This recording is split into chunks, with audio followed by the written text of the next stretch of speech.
اب اللہ تعالیٰ نے نزع کے عالم کا نقشہ کھینچا ہے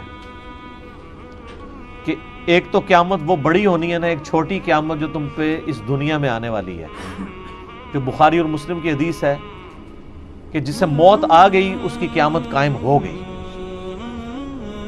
مرتے ہی ظاہر ہے، مرتے کیا، نزع کے عالم میں قرآن پاک میں کئی جگہ ہے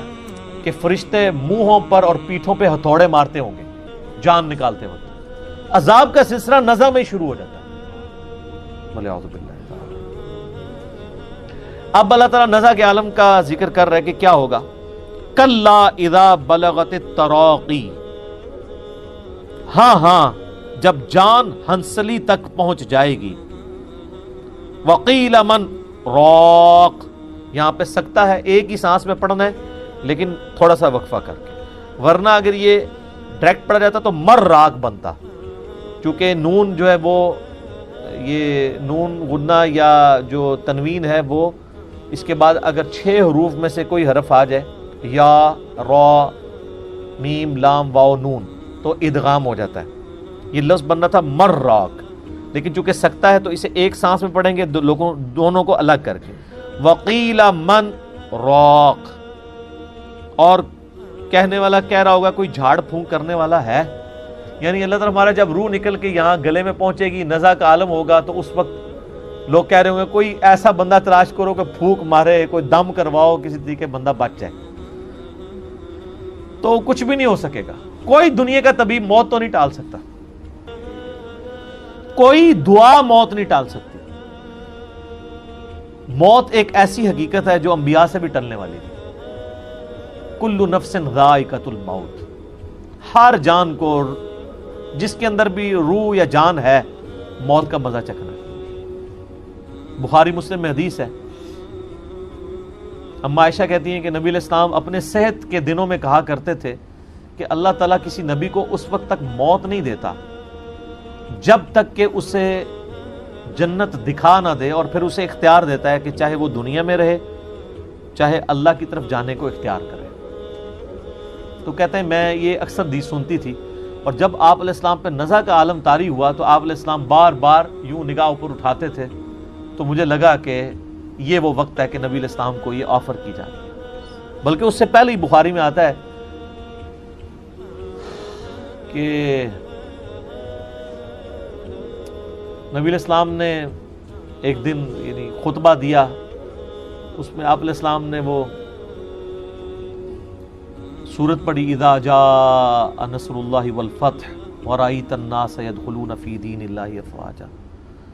یہ آپ نے پڑھ کے آپ نے فرمایا اللہ تعالیٰ نے ایک بندے کو اختیار دیا تھا ایک جنرل بات کی، XYZ، کہ چاہے تو اس دنیا میں رہے اور چاہے اللہ کے پاس چلا جائے، تو اس نے اپنے رب کو اڈاپٹ کیا۔ تو صحابہ کرام کہتے ہیں کہ ہم لوگوں نے تو اس تقریر کو حضور کی کیجول لیا، لیکن سیدنا ابوبکر نے رونا شروع کر دیا۔ تو صحابہ کہتے ہیں ہم دل میں سوچنے لگے کہ اس بوڑھے کو کیا ہوا ہے، حضور نے کون سی ایسی بات کی ہے، لیکن سیدنا ابوبکر بہت سمجھدار تھے، انہیں بات سمجھ آ گئی تھی کہ یہ نبی علیہ السلام اپنی بات کر رہے ہیں، اب آپ زیادہ عرصہ ہمیں نہیں رہیں گے۔ تو اللہ تعالیٰ ماتا ہے کہ جب یہ موت کا وقت آتا ہے نا، تو لوگ پھر جھاڑ پھونک والے کو بھی تلاش کرتے ہیں، تو موت جس پہ طاری ہو رہی ہوتی ہے اس کی کیفیت کیا ہوتی ہے، وَظَنَّ أَنَّهُ الْفِرَاقُ، اسے سمجھ آ جاتی ہے کہ بس اب آ پہنچی ہے جدائی کی گھڑی، ہائے ہائے ہائے، اسے پتہ چل جاتا ہے کہ بھائی اب کام ختم، اب ریورس نہیں لگنا۔ اور یہی وہ لمحہ ہے جس کے بارے میں جامعہ ترمذی میں حدیث ہے کہ موت کے غرغرے سے پہلے پہلے توبہ قبول ہے۔ جب موت کا غرہ آتا ہے تو پھر نظر آ جاتا ہے نا، جنتیوں کو جنتی فرشتے نظر آ جاتے ہیں۔ میرا آپ لیکچر سنیں نا عذاب قبر کے اوپر، مسئلہ 117A اور B،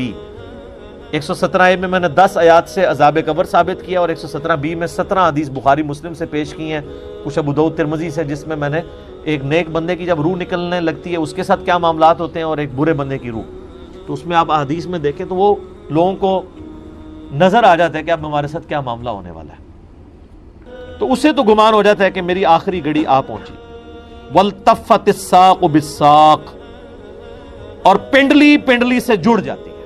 آپ پتہ ہے یہ جو روح نکلتی ہے نا، یہ پاؤں کی طرف سے نکلتی ہے، یوں نکل کے یوں جاتی ہے، اور جب وہ ایگزیکٹ کیفیت طاری ہوتی ہے، جن لوگوں نے یہ آبزرویشن کی ہوئی ہے نا، کئی لوگ ہمارے بھی جاننے والوں میں، کہ وہ نزع کے وقت جب روح نکل رہی ہوتی ہے اس وقت وہ یعنی اس مردے کے پاس موجود ہوں ایگزیکٹ اس وقت میں، وہ جو کیفیت طاری ہوتی ہے وہ بالکل اسی طریقے سے ہوتی ہے کہ ایسے ٹانگوں جو ہیں وہ انسان کی ایسے جڑ جاتی ہیں، پنڈلی سے پنڈلی مل جاتی ہے ایسے، اور پھر یوں نکلتی ہے روح۔ ظاہر ہے وہ روح نکلنا تو پھر جناب بڑا مشکل کام ہے، تو میں نے بتایا نا کہ وہ روح جب ایسے نکلتی ہے، جو فاسق کی روح تو پھر ایسے نکلتی ہے۔ سنن نسائی میں، ابو داؤد میں حدیث ہے کہ گویا کوئی شخص جو ہے وہ کانٹے والی چیز روئی میں داخل کر کے اس کو کھینچے، تو وہ کس طریقے سے ایک تار تار ہوتا ہے انسان۔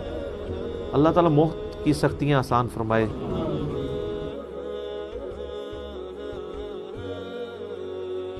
وَوُجُوهٍ يَوْمَئِذٍ بَاسِرَةٌ، اور کئی چہرے اس دن اداس ہوں گے، تَظُنُّ أَن يُفْعَلُ بِهَا فَاقِرَةٌ، اور وہ خیال کرتے ہوں گے کہ اب ان کے ساتھ کمر توڑ معاملہ ہونے والا ہے۔ وَالْعِيَاذُ بِاللَّهِ تعالی۔ سر کیتیاں آگے آ گئی ہیں نا،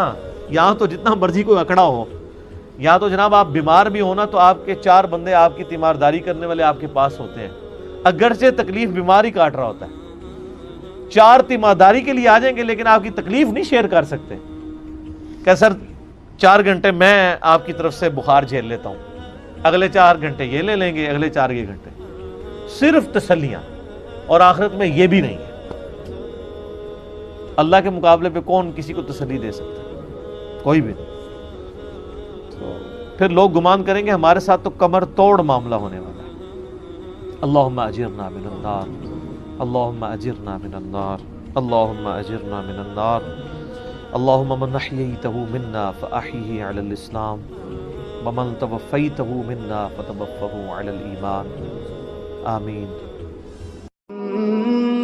هديناه السبيل إما شاكرا